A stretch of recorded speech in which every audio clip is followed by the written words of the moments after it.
Hi students, it's April 6, 2020, and today we'll be reading chapter 3 of Malala, My Story of Standing Up for Girls' Rights.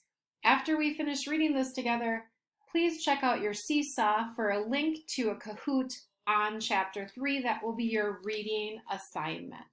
So let's begin. Chapter 3 is titled Warnings.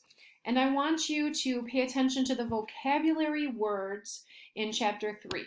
It's a pretty brief chapter, so let's talk about those vocabulary words. The first one is mufti. Mufti means Islamic scholar. Kushal, remember Kushal is the name of Malala's father's school for girls, high school and college. And then madrasa is a type of school, and you'll hear about that in chapter 3. You've also heard about the sport cricket in chapters 1 and 2 and in the prologue. So instead of explaining what cricket is, I thought I would show you with two videos. The first video is an Australian video of kids about your age learning how to play cricket. So let's go ahead and explore.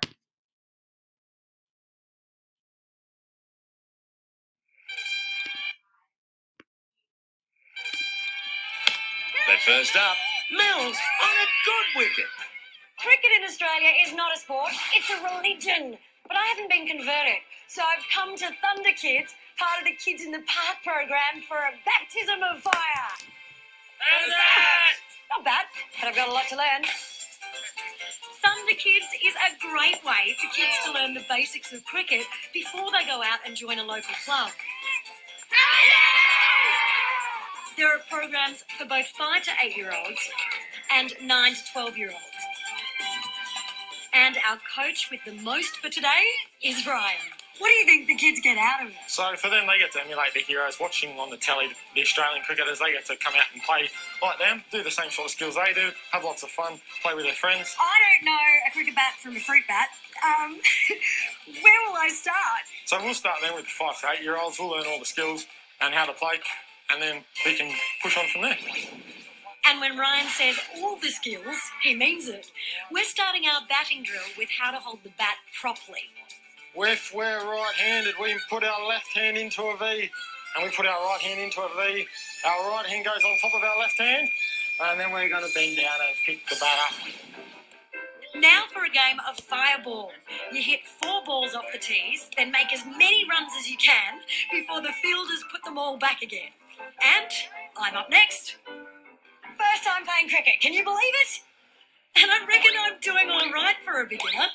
What a great way to develop hand-eye coordination, and how much fun is just whacking a ball with a bat. Lefty ball! Lefty line!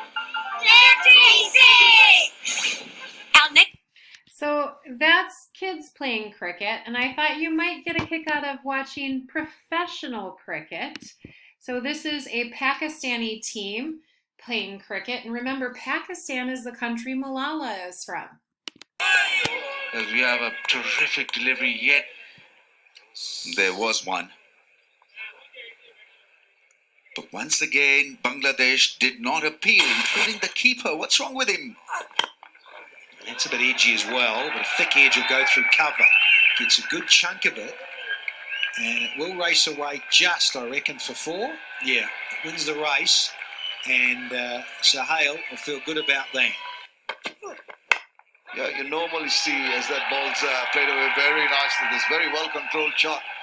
Timed it well. There's a bit of a teaser, but he's going to get to it. Ensure that the ball doesn't go over the... Well, he's almost tempted the batsman to have a little poke at that one.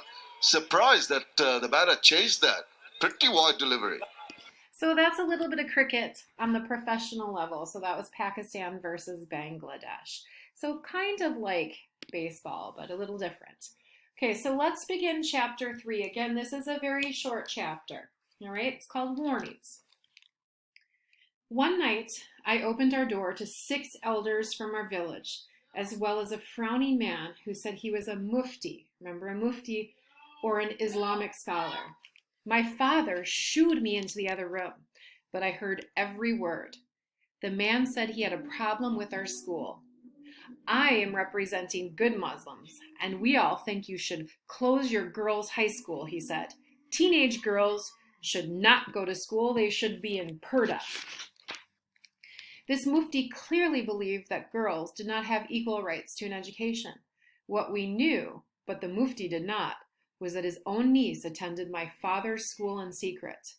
As my father debated with the mufti, one of the other men spoke up. He was surprised to see multiple copies of the Holy Quran, our holy book, in our home. Of course, my father said, I am a Muslim.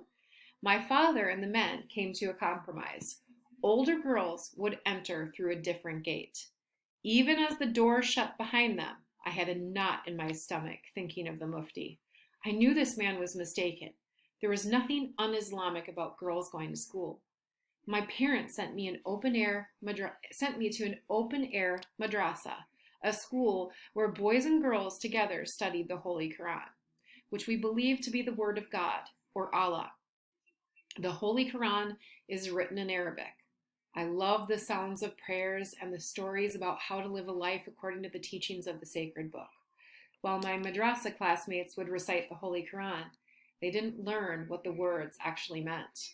I was the only one who wanted to learn the meanings of the Arabic words and who did the rest of my lessons, science, math, and literature, at the Kushal school. I didn't think much of this difference until later, after the mufti's visit to our house. One day, the neighborhood children were choosing up sides for a game of cricket, and one of the boys said he didn't want me on his team. Our school is better than yours, he said, as if that explained things. He meant the madrasa. I didn't agree one bit. My school is the better one, I said. Your school is bad, he insisted. It is not. It is not on the straight path of Islam. I didn't know how to respond, but I knew he was wrong. The Kushal school was the best place. In a country where women aren't allowed in public without a man, the other girls and I could travel far and wide inside the pages of our books. In a country where we would soon be expected to keep away from our male schoolmates, we ran as free as the wind. We didn't know where our education would take us. We just wanted a chance to learn in peace. Once we dropped our school bags inside the Kushal school, we had the same worries as any other school kid. Who would get the highest grades on the day's test? Who would sit with whom at recess? We worked hard, we laughed together. How could a place where I learned so much and laughed so much be bad? So that's the end of chapter 3. Go ahead and check out your seesaw for chapter 3's Kahoot. There'll be a link there. And then tomorrow we will read part 2 of Malala, which is A Shadow Over Our Valley, and that will be chapter 4, Radio Mullah. All right, it was nice talking at you. See you tomorrow.